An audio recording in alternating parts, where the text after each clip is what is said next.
नमस्कार दोस्तों, स्वागत है आपका हमारे YouTube चैनल पर। और हम आज यूपी जीके की क्लास देखते हैं और यूपी जीके के अंतर्गत उत्तर प्रदेश का इतिहास के बारे में हम आज चर्चा करते हैं। देखते हैं सबसे पहले ताम्रपाषाणकालीन सभ्यता, पूरा पाषाणकालीन सभ्यता, मध्य पाषाणकालीन सभ्यता। ताम्रपाषाणकालीन सभ्यता के अंतर्गत उत्तर प्रदेश के दो शहर मेरठ और सहारनपुर में ताम्रपाषाणकालीन सभ्यता के साक्ष्य प्राप्त हुए हैं। सहारनपुर में बड़ा गांव हुलास, दो क्षेत्र ऐसे हैं, बड़ा गांव और हुलास, जहां पर सहारनपुर में के साक्ष्य प्राप्त हुए हैं। ताम्रपाषाणकालीन सभ्यता के अंतर्गत मेरठ में एक जगह है आलमगीरपुर में हड़प्पाकालीन वस्तुएं प्राप्त हुई हैं और हड़प्पा का पूर्वी विस्तार भी यहाँ पे देखने को मिला हुआ है।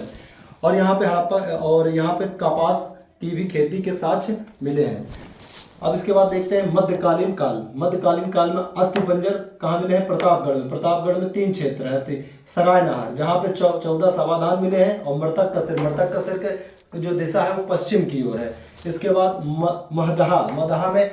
मदहा में आवास से संबंधित साक्ष्य प्राप्त हुए हैं। इसके बाद दमदमा में हड्डी सिंह निर्मित उपकरण और समाधान प्राप्त हुए हैं।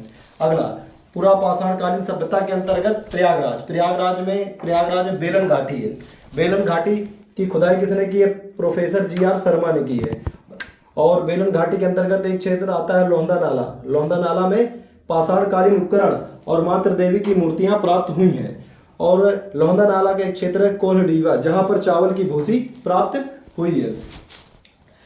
नवीनतम खोज कृषि साक्ष्य के अंतर्गत प्राचीनतम कृषि साक्ष्य उत्तर प्रदेश में संत कबीर नगर के लहुरादेव में प्राप्त हुए हैं। और नवीन खोज से पूर्व जो साक्ष्य है मेहरगढ़ कहाँ पर? बलूचिस्तान में है, और यहाँ पे गेहूं संबंधित साक्ष्य प्राप्त हुए हैं। इसके बाद है 16 महाजनपद हैं। 16 महाजनपद के अंतर्गत उत्तर प्रदेश में हमारे 8 महाजनपद काल है। इसके अंतर्गत कुरु, पंचाल, काशी, कौशल, सूरसेन, चेदी, वस, मल्ल। पहला देखते हैं कौशल कौन सा क्षेत्र है? कौशल का अवध क्षेत्र है। अवध का कहाँ उल्लेख है? सतपथ ब्राह्मण में अवध का उल्लेख है। और बुद्ध ने सर्वाधिक काल कहाँ पर बिताया है? कौशल अवध में। अब आइए दोस्तों, कौशल के अंतर्गत उत्तरी कौशल, दक्षिणी कौशल। उत्तरी कौशल की राजधानी साकेत है। साकेत का वर्तमान में नाम क्या है? अयोध्या। और प्राचीनतम नाम अयोध्या का क्या था? अयाजस्या था। और 5 तीर्थंकरों की जन्मभूमि कौन सी है? अयोध्या। 5 तीर्थंकरों की जन्मभूमि अयोध्या। अब इसके बाद आइए कौशल की दक्षिणी कौशल की राजधानी कहाँ? श्रावस्ती थी। श्रावस्ती जो वर्तमान में नाम है, और प्राचीन नाम था इसका सहेत महेत। अब कुरु मेरठ और दिल्ली का क्षेत्र था। कुरु की राजधानी क्या है? इंद्रप्रस्थ। अब पंचाल बरेली, बदायूं, फर्रुखाबाद का जो क्षेत्र है वो पंचाल के अंतर्गत आता है। उत्तरी पंचाल की राजधानी अहिच्छत्र है। यह अहिच्छत्र जो है मित्र उपाधि राजाओं के सिक्के यहाँ पे चलते थे। गुप्तकालीन यमुना की मूर्ति अहिच्छत्र से प्राप्त हुई है। अब आइए दक्षिणी पांचाल की राजधानी कांपिल्य थी। वत्स, चौथा नंबर वत्स कहाँ पर है? प्रयागराज के समीप। वत्स की राजधानी क्या है? कौसम कौन सा क्षेत्र है? पहले किसको बोलते थे? कौसाम्बी को। कौसाम्बी मगध की राजधानी भी थी, और आद्य नगरी स्थल भी कौसाम्बी को कहा जाता है। अब आइए 5वां नंबर कलसी कहाँ पे? उत्तराखंड में अशोक का 14वां शिलालेख यहाँ से प्राप्त हुआ है। अश्वमेध का यज्ञ कालसी में है। और इसके बाद संस्कृत से उत्कीर्ण ईंटें, मतलब संस्कृत से जो है लिखित ईंटें जो कहाँ प्राप्त हुई? जो संस्कृत से उत्कीर्ण ईंटें कालसी में प्राप्त हुई हैं। 6वां नंबर आइए चेदी की राजधानी क्या? सुत्तमुत्ते। ये क्षेत्र कौन सा है? बांदा का क्षेत्र है। 7वां अतरंजी खेड़ा ये कौन सा वर्तमान में स्थल है? उत्तर प्रदेश का कासगंज। यहाँ पे किसके साक्ष्य मिले हैं? लोहे का प्रयोग और धान की खेती के साक्ष्य अतरंजी खेड़ा से प्राप्त हुए हैं। चित्रित धूसर मृदभांड भी अतरंजी खेड़ा से प्राप्त हुए। मल्ल वर्तमान में कौन सा क्षेत्र है? गोरखपुर और देवरिया का जो क्षेत्र है वो मल्ल की राजधानी क्या है? मल्ल की राजधानी दो थी, कुसिया, जिसको कुशीनगर वर्तमान में बोलते हैं, पावा, पडरौना।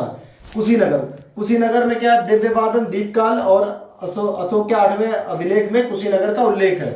कनिष्क के सिक्के में भी कुशीनगर का उल्लेख है। फाहियान एहसान की यात्रा में भी कुशीनगर का उल्लेख है। और हूण आक्रमण का भी कुशीनगर में उल्लेख है। और बुद्ध का महापरिनिर्वाण कुशीनगर में हुआ। नमस्कार दोस्तों, स्वागत है आपका हमारे YouTube चैनल पर। और हम आज यूपी जीके की क्लास देखते हैं और यूपी जीके के अंतर्गत उत्तर प्रदेश का इतिहास के बारे में हम आज चर्चा करते हैं। देखते हैं सबसे पहले ताम्रपाषाणकालीन सभ्यता, पूरा पाषाणकालीन सभ्यता, मध्य पाषाणकालीन सभ्यता।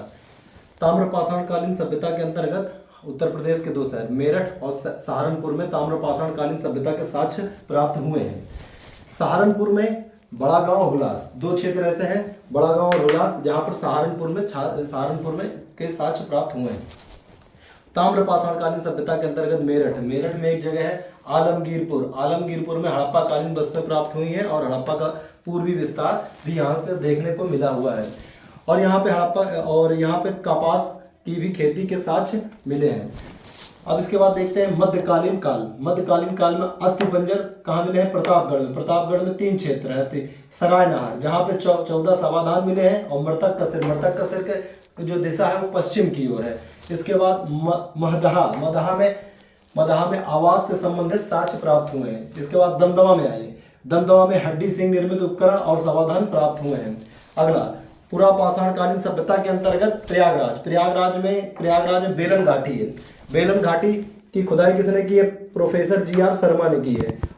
और बेलन घाटी के अंतर्गत एक क्षेत्र आता है लोहंदा नाला में पाषाणकालीन उपकरण और मातृ देवी की मूर्तियां प्राप्त हुई हैं। और लोहंदा नाला का एक क्षेत्र है कोल्हडीवा, जहां पर चावल की भूसी प्राप्त हुई है। नवीनतम खोज कृषि साक्ष्य के अंतर्गत प्राचीनतम कृषि साक्ष्य उत्तर प्रदेश में संत कबीर नगर के लहुरा देव में प्राप्त हुए हैं। और नवीन खोज से पूर्व जो साक्ष्य है मेहरगढ़ कहाँ पर? बलूचिस्तान में है, और यहाँ पे गेहूं संबंधित साक्ष्य प्राप्त हुए हैं। इसके बाद है 16 महाजनपद हैं। 16 महाजनपद के अंतर्गत उत्तर प्रदेश में हमारे 8 महाजनपद काल है। इसके अंतर्गत कुरु, पंचाल, काशी, कौशल, सूरसेन, चेदी, वस, मल्ल। पहला देखते हैं कौशल कौन सा क्षेत्र है? कौशल का अवध क्षेत्र है। अवध का कहाँ उल्लेख है? शतपथ ब्राह्मण में अवध का उल्लेख है। और बुद्ध ने सर्वाधिक काल कहाँ पर बिताया है? कौशल अवध में। अब आइए दोस्तों कौशल के अंतर्गत उत्तरी कौशल, दक्षिणी कौशल। उत्तरी कौशल की राजधानी साकेत है। साकेत का वर्तमान में नाम क्या है? अयोध्या। और प्राचीनतम नाम अयोध्या का क्या था? अयाजस्या था। और 5 तीर्थंकरों की जन्मभूमि कौन सी है? अयोध्या। 5 तीर्थंकरों की जन्मभूमि अयोध्या। अब इसके बाद आइए दक्षिणी कौशल की राजधानी कहाँ? श्रावस्ती थी। श्रावस्ती जो वर्तमान में नाम है, और प्राचीन नाम था इसका सहेत महेत। अब कुरु मेरठ और दिल्ली का क्षेत्र था। कुरु की राजधानी क्या है? इंद्रप्रस्थ। अब पंचाल बरेली, बदायूं, फर्रुखाबाद का जो क्षेत्र है वो पंचाल के अंतर्गत आता है। उत्तरी पंचाल की राजधानी अहिच्छत्र है। यह अहिच्छत्र जो है मित्र उपाधि राजाओं के सिक्के यहाँ पे चलते थे। गुप्तकालीन यमुना की मूर्ति अहिच्छत्र से प्राप्त हुई है। अब आइए दक्षिणी पांचाल की राजधानी काम्पिल्य थी। वत्स, चौथा नंबर वत्स कहाँ पर है? प्रयागराज के समीप। वत्स की राजधानी क्या है? कौसम कौन सा क्षेत्र है? पहले किसको बोलते थे? कौसाम्बी को। कौसाम्बी मगध की राजधानी भी थी, और आद्य नगरी स्थल भी कौसाम्बी को कहा जाता है। अब आइए 5वां नंबर कलसी कहाँ पे? उत्तराखंड में अशोक का 14वां शिलालेख यहाँ से प्राप्त हुआ है। अश्वमेध का यज्ञ कालसी में है। और इसके बाद संस्कृत से उत्कीर्ण ईंटें, मतलब संस्कृत से जो है ईंटें, लिखित ईंटें जो कहाँ प्राप्त हुई? जो उत्खनन में, ये काट दे रहे हैं यहाँ से, हल्का सा काटना। संस्कृत से उत्कीर्ण ईंटें कालसी में प्राप्त हुई हैं। 6वां नंबर आइए चेदी की राजधानी क्या? सुत्तमुत्ते। ये क्षेत्र कौन सा है? बांदा का क्षेत्र है। 7वां उधर पर देख के मत भूलेगा, उधर इसमें देख के। हाँ 7वां अतरंजी खेड़ा ये कौन सा वर्तमान में स्थल है? उत्तर प्रदेश का कासगंज। यहाँ पे किसके साक्ष्य मिले? लोहे का प्रयोग और धान की खेती के साक्ष्य अतरंजी खेड़ा से प्राप्त हुए। चित्रित दूसर मृदभांड भी अतरंजी खेड़ा से प्राप्त हुए।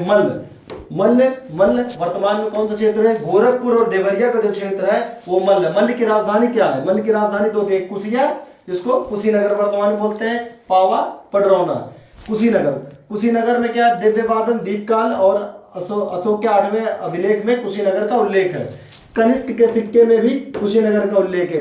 फाहियान एहसान की यात्रा में भी कुशीनगर का उल्लेख है। और हूण आक्रमण का भी कुशीनगर में उल्लेख है। और बुद्ध का महापरिनिर्वाण कुशीनगर में हुआ है। दोस्तों आज की क्लास यहीं तक रखते हैं। अगर हमारे द्वारा दी गई जानकारी आपको पसंद आती है तो लाइक, शेयर, सब्सक्राइब कीजिए। धन्यवाद दोस्तों।